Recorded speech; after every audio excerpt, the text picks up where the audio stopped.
Bonjour à tous, bienvenue dans ce premier épisode de podcast dans lequel je vais aborder un sujet qui concerne nos relations personnelles. Et ce sujet, c'est celui de la déception dans les relations. Si vous avez le sentiment de toujours finir par être déçu dans vos relations, et qu'en plus vous êtes quelqu'un de sensible, quelqu'un qui attache de l'importance à des relations sincères, authentiques, des relations vraies, alors cet épisode de podcast est fait pour vous. Avant de démarrer, je vais me présenter. Moi, je m'appelle Laura, je suis coach, je suis passionnée par l'humain, par la compréhension de la nature humaine et aussi des lois universelles qui régissent l'univers. Oui, c'est un vaste sujet.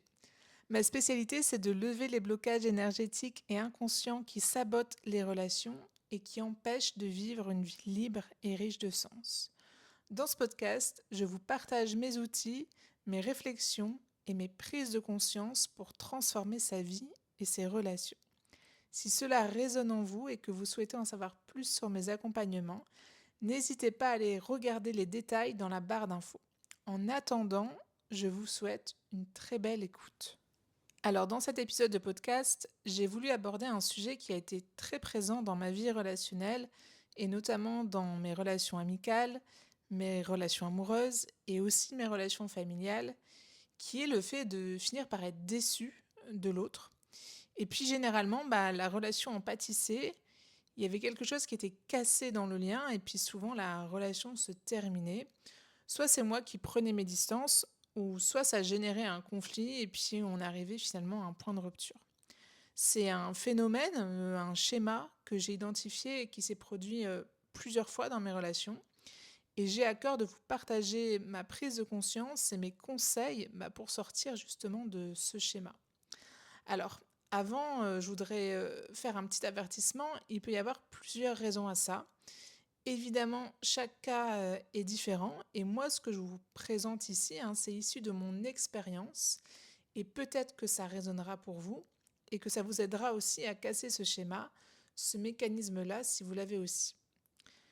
Ce que j'ai identifié, moi, derrière toute cette couche de déception, de colère et parfois même de rancœur et de ressentiment, c'est qu'au fond, en fait, il y avait un espace en moi qui ne se sentait pas compris et qui considérait que le comportement de l'autre ou sa manière d'être avec moi était injuste. Alors, si Lise Bourbeau était là, elle dirait qu'il y a une blessure d'injustice qui s'active.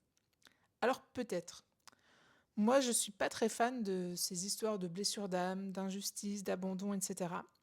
Je suis pas en train de dire que ça n'existe pas. D'un certain point de vue, oui, ces blessures existent. Mais je considère qu'elle existe surtout parce que l'on se raconte cette histoire au sujet de soi. Et plus on se raconte cette histoire, eh bien, plus on lui donne vie, plus on lui donne de la matière pour s'exprimer. Moi, en fait, je préfère parler d'espaces à l'intérieur de soi qui se jouent de nous et qui ont besoin d'être mis en lumière. Et quand ces espaces-là sont éclairés, lorsqu'ils passent dans la lumière, c'est à ce moment-là que la guérison s'enclenche.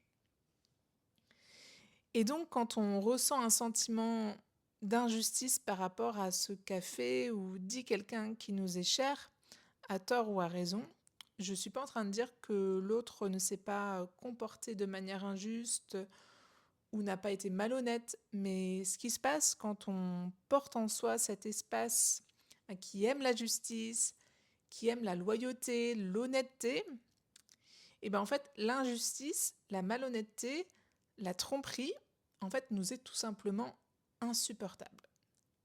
Pourquoi? Parce qu'en fait ça vient heurter nos valeurs de justice et d'honnêteté. Et donc ce qui se passe à ce moment-là, c'est qu'il y a un voyant rouge qui s'active dans le cerveau, qui est que si l'autre s'est comporté de manière injuste envers nous, qu'il a eu un mouvement de colère ou qu'il était dans son ego, et ben, ce voyant va activer un mécanisme qui est que dans un premier temps, on va vouloir dénoncer le comportement ou la parole qui nous a heurté chez l'autre, ce qui nous a blessés et qui a pu créer la souffrance. Et puis surtout, on va vouloir obtenir réparation. Et alors là, écoutez bien, parce que c'est là que se joue l'avenir de la relation. L'espace en vous qui a été blessé, c'est l'ego, c'est la personnalité. Et qu'est-ce que veut l'ego? L'ego veut obtenir réparation. Et donc, en fait, on va arriver vers l'autre avec notre sac de doléances, avec et tu comprends, tu as fait ceci, tu as fait cela. Et du coup, en fait, souvent, ça sonne comme un reproche. Or, je vais vous dire quelque chose, c'est que très peu d'êtres humains sur cette terre ont envie de se prendre des reproches dans la figure. Même quelqu'un qui est éveillé, qui fait ce travail d'élever sa conscience ou qui est tout simplement ouvert d'esprit, n'a pas envie de se prendre des reproches dans la figure. Parce que déjà, ça active un mécanisme de défense qui fait que l'autre va être sur la défensive. Et puis surtout, en fait, vous dégagez quand même un champ d'énergie un peu négatif, hein, et en fait, personne n'a envie de se prendre de la négativité dans la tronche. Parce que dans l'énergie, on le ressent. Et surtout, si vous êtes quelqu'un de sensible aux énergies, vous n'avez pas envie d'être confronté ou contaminé par la négativité de l'autre. Il y a une phrase qu'on m'a dite récemment, c'est le tu, tue. Et j'adore en fait cette expression parce que souvent on va arriver vers l'autre en disant tu m'as manqué de respect, tu m'as trahi en faisant ceci ou cela. Et donc c'est vrai que là, le tu tue. En fait, vous allez tout simplement casser la relation.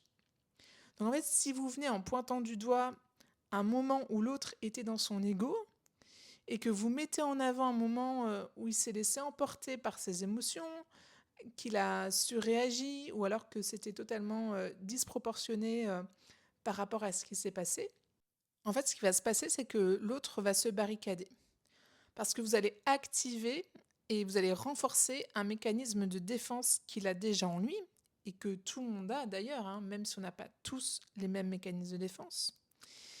Et donc là, dans le premier conseil que je peux vous donner dans ce type de situation, c'est de prêter attention à la manière dont vous vous exprimez face à l'autre. Si ça sonne comme un reproche, alors on est mal parti.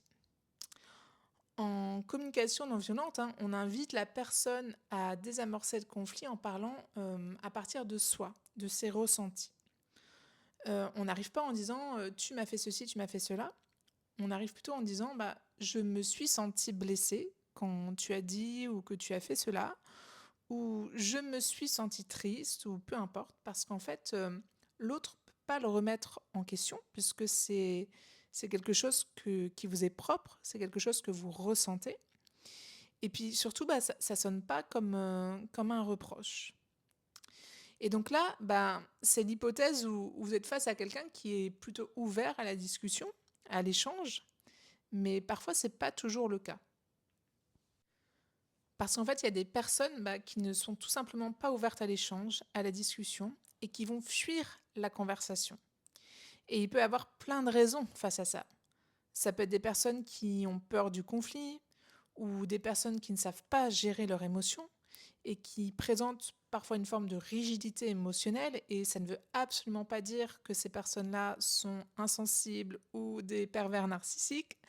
Loin de là, je tiens à le préciser, mais en tous les cas, quelles qu'en soient les raisons, elles ne sont pas ouvertes à la discussion et vous, vous en souffrez. Et là, il peut se passer plein de choses en vous. Vous pouvez ressentir de la colère, de la tristesse. Et face à ces émotions-là, pour apaiser cette souffrance, le mental a besoin de donner un sens à ce qui s'est passé. Et pour donner un sens à ce qui s'est passé, le mental a besoin de raconter une histoire. Et donc, l'histoire qui peut se raconter, c'est j'ai été maltraitée, l'autre s'est mal comporté avec moi, j'ai été manipulée. En quelque sorte, la pensée racine en dessous de ces discours-là, c'est un peu j'ai été victime de ce que l'autre a fait.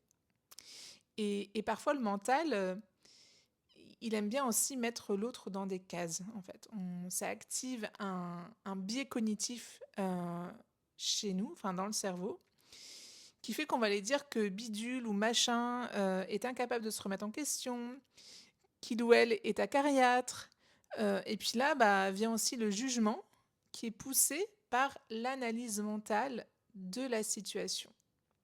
Ça, c'est quelque chose que j'ai repéré chez moi, que j'ai identifié, et c'est aussi pour ça que je vous le partage, parce que je sais que l'être humain fonctionne ainsi. Nous avons tous un mental, nous avons tous un ego, et nous avons tous tendance à nous raconter des histoires sur les situations que l'on a vécues. Et dans ce cas de figure, le meilleur conseil que je puisse vous donner, c'est de cesser de vouloir obtenir réparation du préjudice que vous estimez avoir subi. Je vais le répéter parce que c'est vraiment clé, c'est vraiment important. C'est de cesser de vouloir obtenir réparation du préjudice que vous estimez avoir subi. Alors attention, hein, je ne parle pas des cas où votre intégrité physique ou psychique a été altérée ou est menacée. Dans ces cas-là, bien évidemment, qu'il faut obtenir réparation ou alors il faut fuir. Je parle vraiment des situations de conflits relationnels que vous pouvez avoir avec votre entourage, avec vos proches, sans que votre intégrité physique et psychique soit menacée. Voilà, je ferme la parenthèse. Et, et là, ce que je vous invite à faire, c'est tout simplement de cesser de nourrir cette part de vous qui s'est sentie blessée et qui demande réparation à l'autre. Parce qu'en fait, il y a un espace en vous qui a été touché, qui s'est senti blessé, et en fait, cet espace veut absolument obtenir réparation de la part de l'autre. Et cette réparation, elle passe essentiellement par la reconnaissance par l'autre du mal ou du préjudice qu'il ou elle vous a fait subir de par son comportement. Et, et vous allez avoir envie que l'autre reconnaisse ses torts et vous demande pardon. Et ce qui peut d'ailleurs ne jamais arriver. Et plus vous faites ça, en fait, plus vous allez vous noyer dans la souffrance et vous allez vous éloigner de cette personne. Alors concrètement, comment on fait ? Dans un premier temps, ce que je vous invite à faire, c'est de cesser de se raconter la même histoire au sujet de ce que l'autre nous a fait. Et aussi de cesser de la raconter aux autres. Et ça passe aussi par arrêter d'enfermer l'autre dans une case. Il ou elle est méchant, c'est quelqu'un qui est dur, c'est quelqu'un qui est insensible, etc., etc. En fait, on abandonne tout simplement cette manière de penser la relation, ce qui s'est passé. On abandonne ça comme on abandonne tout simplement un vêtement. On le retire. Ça, c'est la première chose que je vous invite à faire dans le processus de guérison. Et la deuxième chose que je vous invite à faire, c'est tout simplement de lâcher l'attente que l'autre reconnaisse ses torts. Parce qu'en fait, peut-être que ça n'arrivera jamais. En fait, ce que je vous invite à faire, c'est tout simplement de lâcher prise sur cette attente que l'autre change, qu'il évolue, qu'il ait une prise de conscience, parce que ça va vous créer de la souffrance et ça va vous éloigner de la personne et puis ça va altérer la relation. Donc voilà ce que j'avais envie de vous partager sur cette thématique qui est comment arrêter de toujours être déçu par ses relations personnelles. Il y a beaucoup de choses à dire, j'ai voulu être concise, je sais qu'il y a des points que je pourrais davantage développer, peut-être que je ferai un atelier d'ailleurs sur comment lâcher prise sur nos relations.